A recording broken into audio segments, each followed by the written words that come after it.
Shalom para peserta Bible Study yang dikasihi Tuhan. Kita kembali akan belajar dari Perjanjian Lama. Kita akan memasuki kitab keempat, yaitu kitab Bilangan.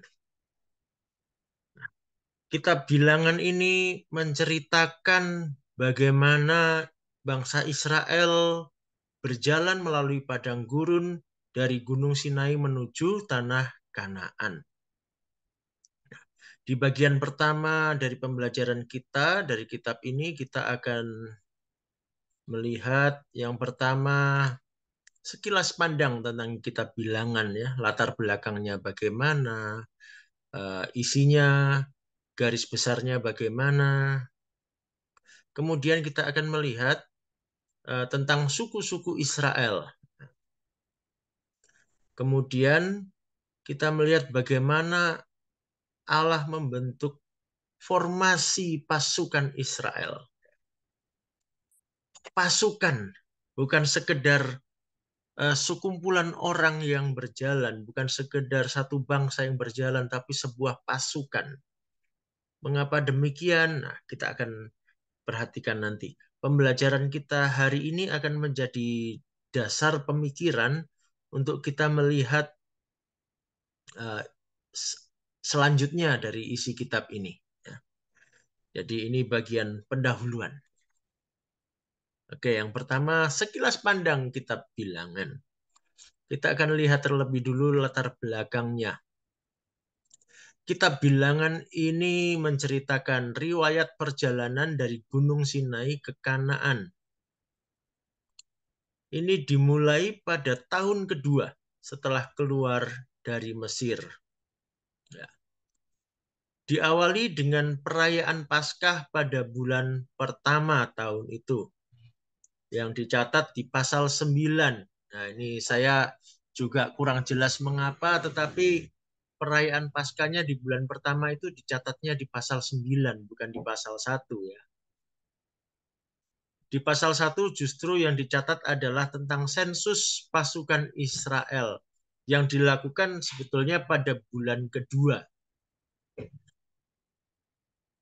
Inilah yang menjadi dasar penamaan kitab ini, yaitu kitab Bilangan, ya, kitab jumlah. Ya. Karena di pasal 1 dicatat tentang jumlah pasukan Israel yang dihitung pada waktu itu.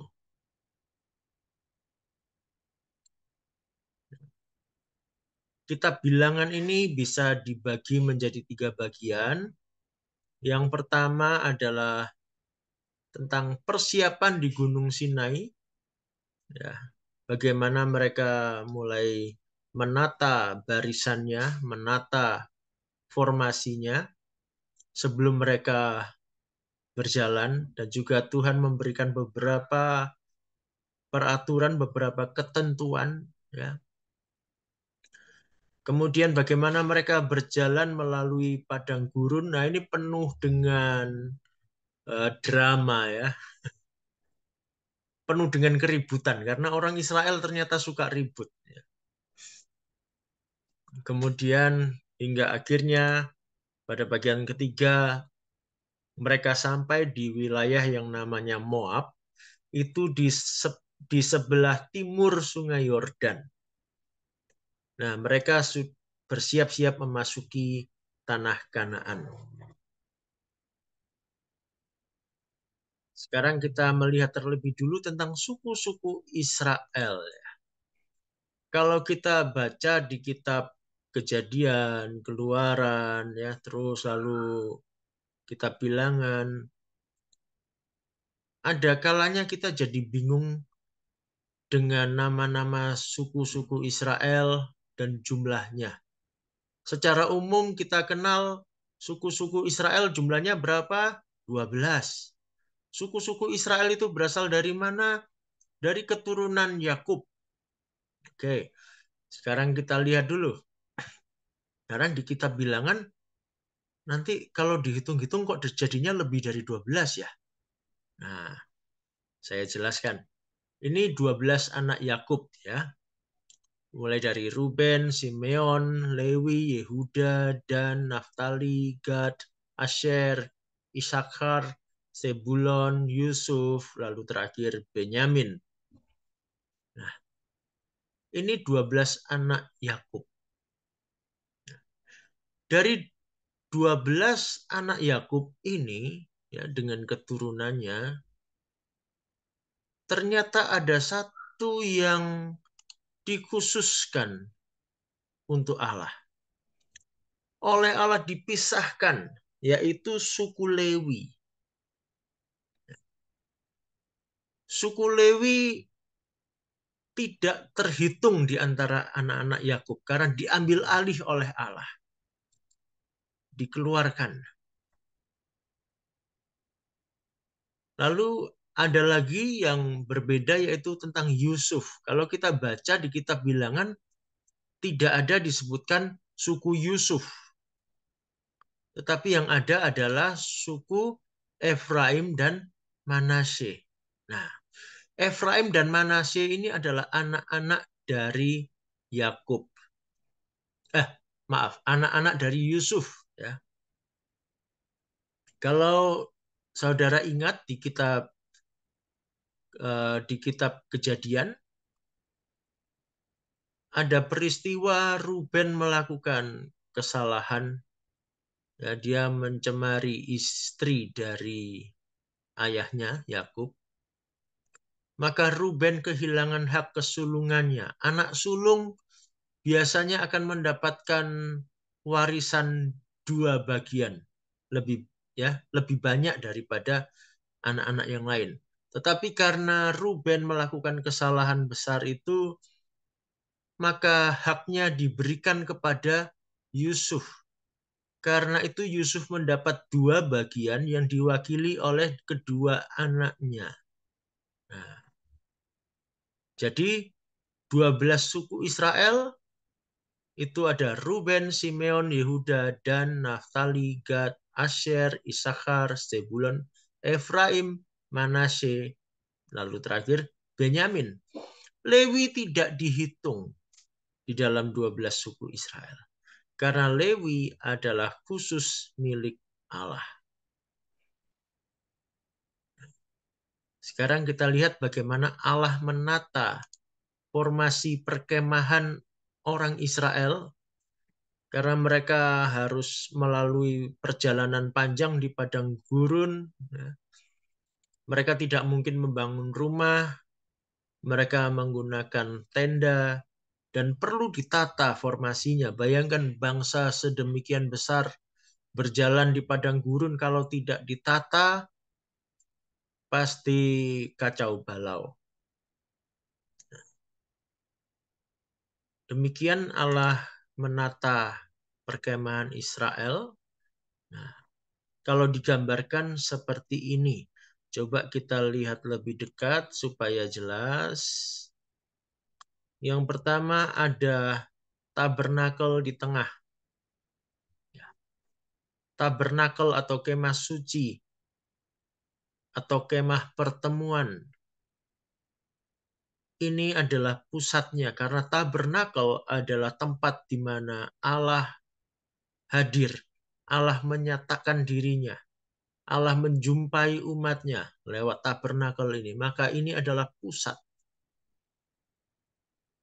Menunjukkan bahwa pasukan Israel itu berpusat pada Allahnya. Kemudian di sebelah depan dari tabernakel, di sisi timur, di situ ada kemah Musa, Harun, dan para imam. Di utaranya ada kelompok keluarga Merari. Nah ini nama Merari dan Gerson dan Kehat itu nama-nama anak dari Lewi. Ya. Dari kelompok Merari di utara, lalu Gerson di barat, Kehat di selatan. Jadi di sekeliling tabernakel adalah perkemahan kaum Lewi. Mengapa begitu? Karena kaum Lewi inilah yang bertugas untuk melayani di tabernakel. Dan mereka juga yang menjadi jembatan penghubung antara umat, ya, antara kedua belas suku Israel dengan Allah di tabernakel. Suku-suku lain tidak boleh mendekat ke kemah suci.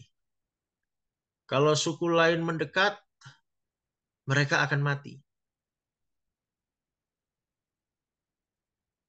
Jadi suku Lewi ini menjadi penjaga sekaligus menjadi jembatan. Mereka inilah pelayan-pelayan dan imam-imam. Kemudian di sebelah timur ada suku Yehuda, ada Isakar, ada Zebulon. Di sebelah selatan ada Ruben, ada Simeon, ada Gad. Di barat ada Efraim, Manasye, dan Benyamin. Nah, ini anak-anak Rahel ada di sini semua. Ya. Efraim, Manasye, itu cucunya Rachel, ya. Benyamin anaknya Rachel.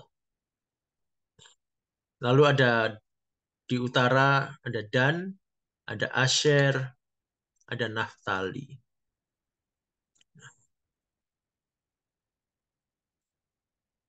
Kalau kita lihat di sini, tabernakel menghadap ke timur.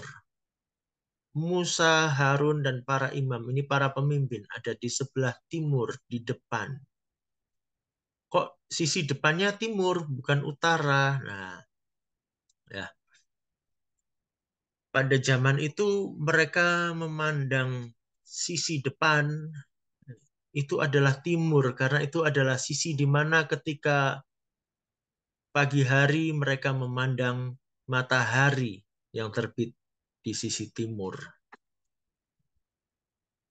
Lalu juga alasan yang kedua, perjalanan mereka di padang gurun, kalau diambil garis ke Kanaan, bisa dibilang mereka itu menghadap ke timur memang. Jadi sisi timur ini menjadi sisi depannya. Tuhan mengatur sedemikian. Kalau kita lihat model ini formasi militer, ya, formasi tentara. Ini bukan formasi sipil, bukan perkemahan penduduk. Mengapa harus begitu? Mengapa Allah menata bangsa Israel sebagai pasukan tentara? Karena mereka harus berjalan melalui gurun, ya, dan melalui wilayah bangsa-bangsa asing. Mereka setiap saat harus siap siaga menghadapi tantangan. Lalu juga mengapa Allah memperlakukan Israel seperti tentara, ya? Karena diperlukan disiplin yang tegas dan keras dalam perjalanan ini. Situasinya seperti situasi perang. Perlu kedisiplinan. Mengapa? Karena mereka dipersiapkan nantinya untuk menaklukkan Kanaan. Kalau kita ingat, Israel ini adalah bangsa yang tadinya adalah budak. Mereka bukan pasukan. Maka Allah mempersiapkan mereka. Mereka dilatih, dibentuk formasinya, dilatih disiplinnya untuk mereka menjadi kuat, untuk bisa menjadi pasukan yang kuat, yang nantinya akan menaklukkan Kanaan. Lalu selain itu juga kita tahu Allah sering menyebut bangsa ini bangsa yang tegar tengkuk, ya, yang keras kepala, yang suka ribut, yang suka melanggar firman Tuhan. Maka Allah perlu menunjukkan disiplin yang tegas, disiplin yang keras.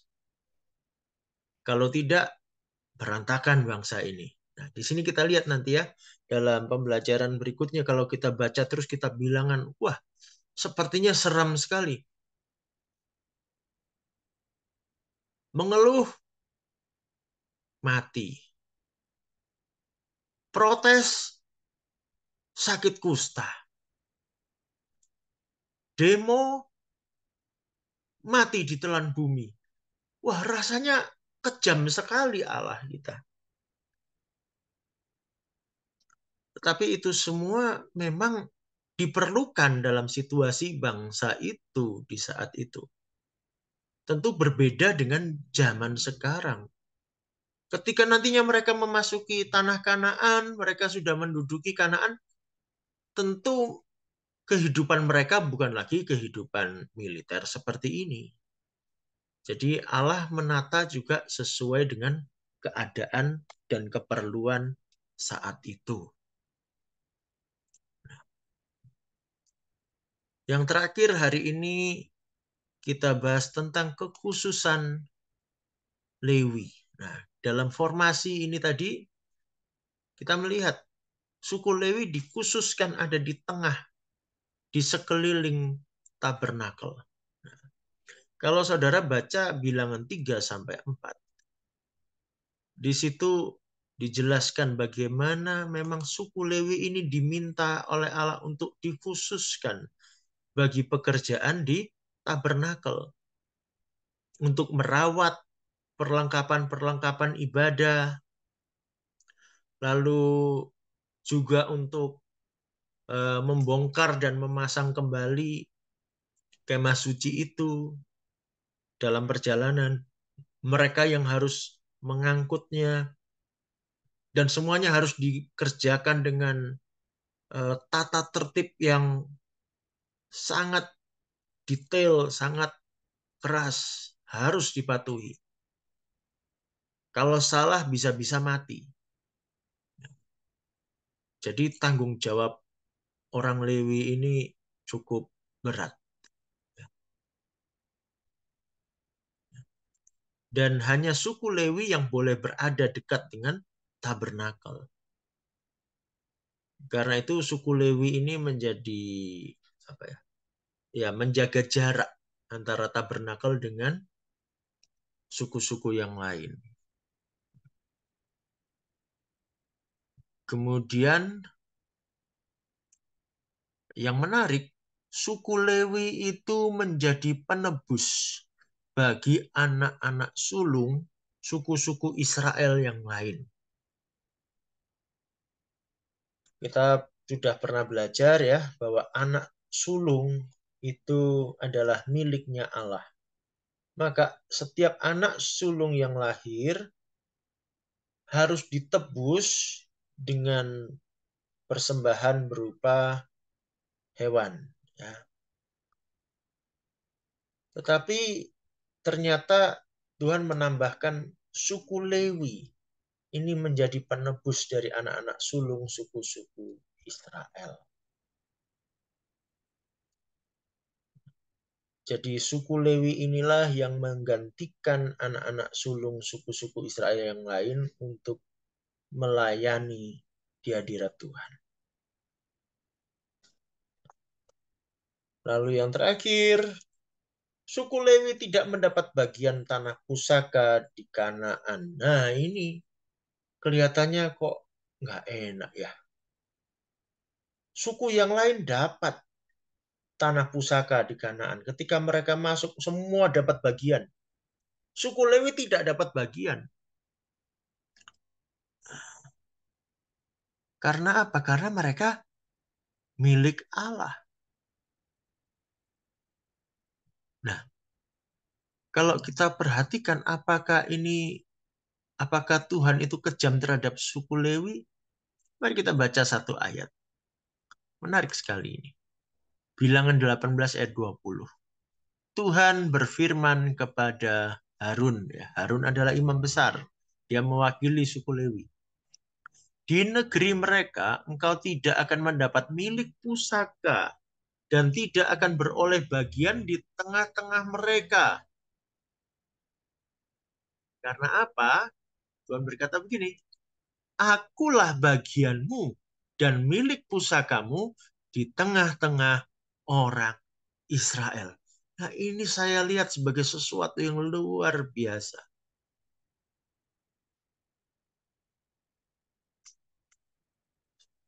Kaum Lewi yang melayani Tuhan, dikhususkan untuk Tuhan. Dan rasanya, ya, mereka tidak beroleh harta di dunia. Ya, kenyataannya tetap mereka hidupnya dipelihara, ya. Mereka punya rumah, punya. Nanti kita pelajari ya dalam kitab yang lain. Suku Lewi akan punya rumah, punya tempat tinggal, tetapi tersebar di antara suku-suku Israel. Jadi di setiap wilayah suku Israel, di situ ada kompleks yang disediakan untuk tempat tinggal kaum Lewi, ya. Selain yang ada di sekitar Bait Allah di Yerusalem. Nanti di Kanaan seperti itu pelaksanaannya. Nah, mereka ini seolah-olah uh, tidak dapat ya milik pusaka, tidak dapat harta seperti suku-suku yang lain, seperti saudara-saudara mereka. Tetapi lihat, bagian mereka adalah Tuhan. Milik pusaka mereka adalah Tuhan sendiri. Di sini saya melihat ini keistimewaan. Seperti ada lagu lama berkata, dapat Tuhan Yesus, dapat semuanya. Semua dalam Yesus dan Yesus semuanya. Ketika kita punya Allah, ketika kita punya Yesus, sesungguhnya kita punya semuanya. Jadi suku Lewi ini harusnya bersyukur. Mereka diperkenankan melayani Tuhan, ada di dekat Tuhan. Sesuatu yang luar biasa. Baiklah, demikian yang saya sampaikan. Ya, ini akan menjadi dasar pemahaman, dasar pemikiran kita untuk nanti kita memahami hal-hal yang terjadi berikutnya. Ya, silakan direnungkan, dicerna. Nanti kalau ada pertanyaan atau ada pendapat, silakan dituliskan di grup. Ya, nanti kita bahas di sesi diskusi besok. Tuhan Yesus memberkati.